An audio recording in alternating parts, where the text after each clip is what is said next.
the 8 a.m. podcast, presented by Train the Teacher.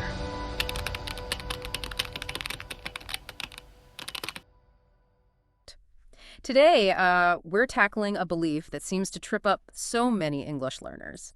It's this idea that you absolutely have to sound, well, British or American to be seen as fluent. We've got your stack of articles and research right here, and we're going to unpack what the experts and the actual research are saying about this. Yeah, it's a huge source of anxiety for learners, isn't it? This feeling that you somehow need to erase your own accent, sound like someone else, just to be good enough at English. It really is. It comes up all the time. So our mission for this deep dive is to explore these sources you've sent in, shine a light on some of those common myths, and figure out what really defines effective communication in English today, especially, in our global world. Ready to dive in? Let's do it. Okay, so right away, what these sources do is cut straight to that core question. Do you need a British or American accent for fluency? And the answer from, well, pretty much all the experts in these papers, it's a clear no. Absolutely not. So it's definitely not about just mimicking a specific sound then? No, not according to the linguists and the educators cited here. They define fluency much more by your ability to communicate, smoothly and clearly. One ESL educator mentioned here actually points out that an accent, and I'm quoting loosely, by itself does not determine one's proficiency. That's actually a really powerful idea, right? It kind of separates your skill in the language from just the way it sounds coming out. It does. And, leading linguists totally agree. They see all accents simply as normal variations of English. As one article puts it, none are inherently superior. Having a British or American accent isn't like some secret key to fluency. Okay. So if sounding native isn't the goal, what is the goal then when we talk about pronunciation? The absolute key, and this comes through in everything we've read here, is intelligibility. Intelligibility? Yeah. Can you be understood? Yeah. Can people grasp the ideas you're trying to get across?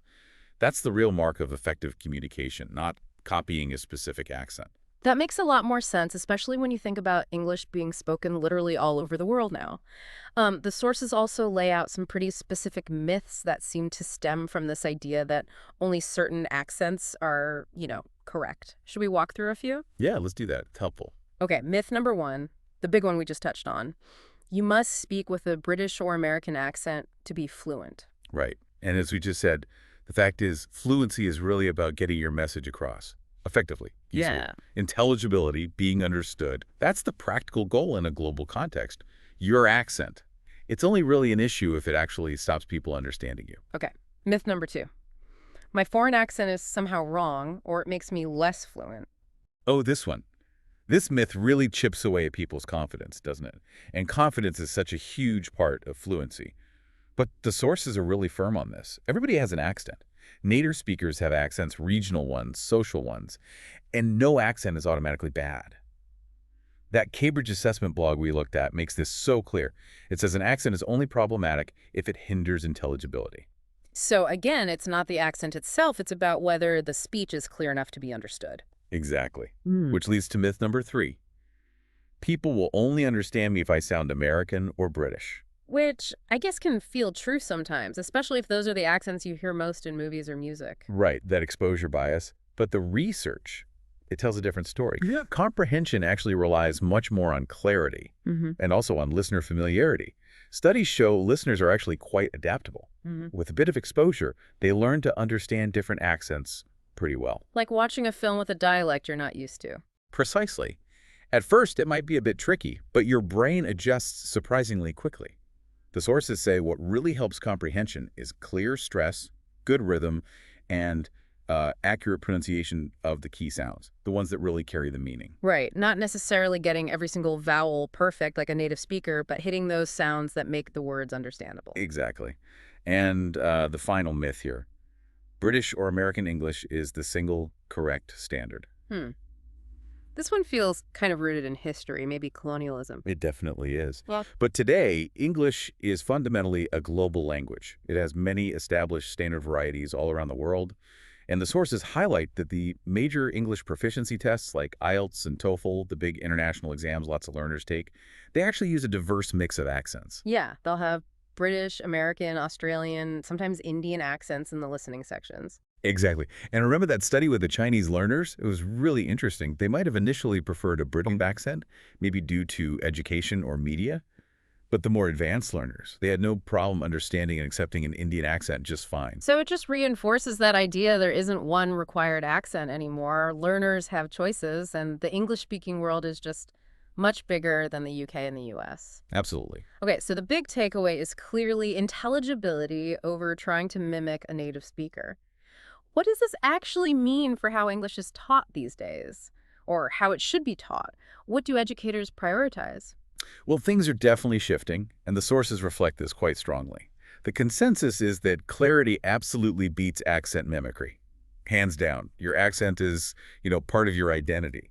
These sources stress it shouldn't be seen as a barrier as long as you're communicating effectively. So does that mean less focus on things like accent reduction courses? Pretty much, yeah.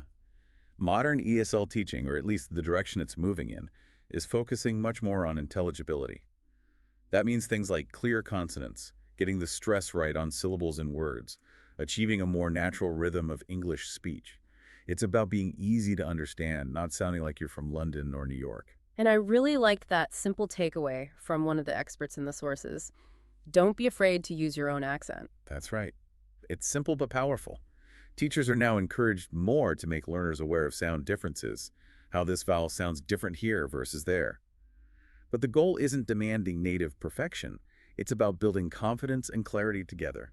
That sounds much more empowering, actually, like trying to make learners feel good about their voice, not, inadequate. Absolutely. And the practical teaching advice that comes up includes things like comparing how a word sounds in different accents, say British versus American tomato or schedule. Yeah. Then letting students choose what feels comfortable for them to say. The point isn't to erase their accent, but to give them the tools they need to be clearly understood and to speak with confidence. Right. And actually, this benefits listeners too. The more variety of accents you hear, the better your brain gets at understanding any new accent you encounter. It builds tolerance. This really ties into how modern linguistics looks at English globally, doesn't it? This whole idea. It really does. English is increasingly seen less as property of specific countries and more as a global lingua franca. A common language. Exactly. A common language used by people from all different native language backgrounds to communicate with each other. Yeah. And in that kind of world, countless accents naturally exist, and they evolve. So it's not really owned by any single country anymore. Precisely. Think about linguistic models like Catru's World Englishes. They describe how English is developing its own norms, its own standards, its own accents in places like India or Singapore or Nigeria. These are sometimes called outer circle countries in that model. The whole point in this global context is achieving mutual intelligibility. Can speakers from any background understand each other? Researchers like Jennifer Jenkins have even identified what they call a lingua franca core. Okay, what's that? It's basically the essential pronunciation features specific sounds, stress patterns that seem to be most important for non-native speakers to understand each other, not necessarily to sound native. Ah, I see. So identifying the absolute must-have sounds for clear global conversation. Yes. And you see this principle applied in some really critical real-world communication standards too, like the International Civil Aviation Organization, ICAO. For pilots and air traffic controllers, they require an accent that is simply, quote, intelligible to the aeronautical community. Not specifically British or American? Yep, just intelligible to others in that field. Wow, that's a perfect high-stakes example. Clarity over conforming to one specific accent. And they even go further sometimes, giving specific advice. One source mentioned ICAO encouraging pilots, in some contexts, to say tree instead of three. Really? Why? Because that sound name, it's notoriously difficult for many non-native speakers from various language backgrounds. But saying Cree is clearer and avoids potential confusion in a critical moment. That just perfectly highlights that in international settings, functional clarity is the absolute priority. Everything else is secondary. Exactly. This focus on real-world understanding brings us to another really important area. The sources explore how accents actually play out in different regions, different societies, and the significant issue of accent bias. Yeah, this is a really crucial part of the whole picture. The sources use India as a key example here. In multilingual places, like India, historical factors, colonialism, for instance, can give certain accents, like British English historically, a kind of higher social status or prestige. Right, creating a bias against local accents, or what some might call vernacular accents. Exactly. And that can lead to people feeling really self-conscious about how they speak, even if they're perfectly fluent and clear. But the sources also point to a really powerful shift that seems to be happening, particularly in places like India. Like a pushback against that historical bias. Yes, exactly. Experts and educators there are increasingly advocating for the Indian English accent, or accents, as totally legitimate and valid forms of English. They're urging learners to focus on clarity and confidence, not on trying to sound British. The point, as one source puts it, is that communication is ultimately about conveying ideas effectively, not about mimicking a specific accent. And the unique sound of Indian English actually reflects the country's incredibly rich linguistic heritage, doesn't it? Yeah, it's described in one piece as a testament to the country's linguistic diversity and adaptability. Hmm. And many Indian professionals use their natural accent confidently on the global stage. It can even be seen as, authentic, helping build connection. But this isn't just about India, is it? The sources seem to broaden this out to the global issue of accent bias, period. Oh, absolutely. This is a pervasive social issue worldwide. Yeah. Non-native accents and even regional accents within a so-called native English-speaking country can unfortunately face unfair judgments and discrimination. Research in the U.S. is mentioned, for example, showing how some ESL learners initially idealized native accents while holding negative views of other foreign accents, which just reflects the biases they've picked up from society. Yeah, leading to those really frustrating, unfair real-world moments, like that example in one article of the sales clerk Oh, yeah. who complimented one customer's British accent but was then really rude about another customer's South Asian accent, maybe on the very same day. Exactly. It just perfectly illustrates how arbitrarily certain accents, often American or British, are given prestige, while others are unfairly stigmatized. And linguists are really clear. This is a form of discrimination. Your accent is part of your culture, part of your identity. A Punjabi accented English, or a Nigerian accented English, or a German accented English. It's every bit as valid a form of English as a London accent or a California accent. It's fundamentally about identity, not about some mythical correctness. Precisely. And encouragingly, there are growing efforts to fight this bias, mainly through awareness. Workshops mentioned in the sources have apparently helped students shift from viewing their own accents negatively to actually celebrating them.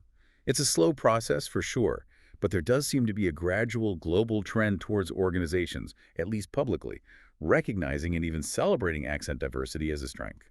That really is encouraging to hear. Okay, so pulling all these different threads together from the sources, what are the most practical, actionable takeaways for someone who's learning English right now? What should they focus on? Okay, yeah, several clear points really emerge. First, and we probably hit this hard already, but prioritize intelligibility over trying to perfectly mimic a native accent.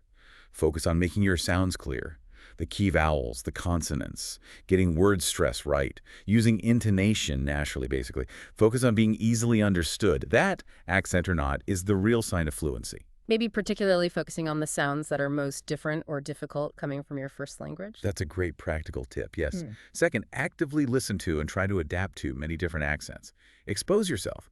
Movies, news from different countries, podcasts like this one, online resources like the Speech Accent Archive. They're all great for this. The sources consistently say the more different accents you hear, the better your brain gets at understanding any accent. It's like exercising a muscle for comprehension. Builds flexibility. Exactly. Third, and this is so key, for confidence, use your own accent confidently. The advice is really to embrace it, not try to erase it. Confidence when you speak is a massive part of perceived fluency. Sure, you can adjust your clarity if needed for specific situations like a big presentation, but what feels natural is often best. Remember, native speakers themselves have huge variations in pronunciation. Okay. Fourth point? Fourth, be aware of context and your audience. Yeah. You can definitely modulate your speech. In informal chats with friends, your natural accent is probably perfectly fine. But for, say, a formal presentation or critical international communication, like that aviation example, you might consciously focus on clearer enunciation of key words, maybe using simpler sentence structures, speaking at a moderate pace, using pauses effectively, just ensuring clarity. Makes sense. Tailor it slightly. Fifth, seek feedback on your clarity. Record yourself, maybe practice with a teacher or a patient friend, and specifically ask, am I easy to understand? Okay. You can compare your pronunciation to dictionary audio, sure, but only adopt changes if they genuinely improve your clarity. Often, just small adjustments to key sounds are enough. It's not about perfection. Okay, good. And finally, Embrace your cultural identity in your accent. See it as part of your unique voice. It's how you bring your background, your culture, into the English language you speak. Non-native accents are increasingly accepted, even valued in multicultural settings. Speaking clearly and confidently means your accent actually becomes an asset. It reflects who you are. This has been incredibly insightful. It really does shift the focus, doesn't it? Away from trying to imitate someone else and towards simply being understood and communicating effectively, authentically. Absolutely. The message from the experts and all the research here is just undeniable. Fluency isn't about sounding British or American.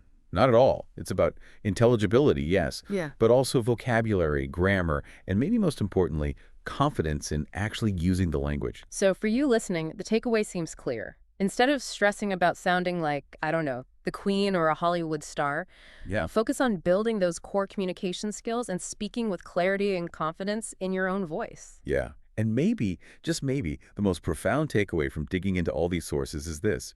True fluency isn't just about you speaking clearly. It's also about becoming a more confident and open listener, being willing and able to engage with and understand the vast, rich tapestry of English accents spoken by people from every corner of the globe.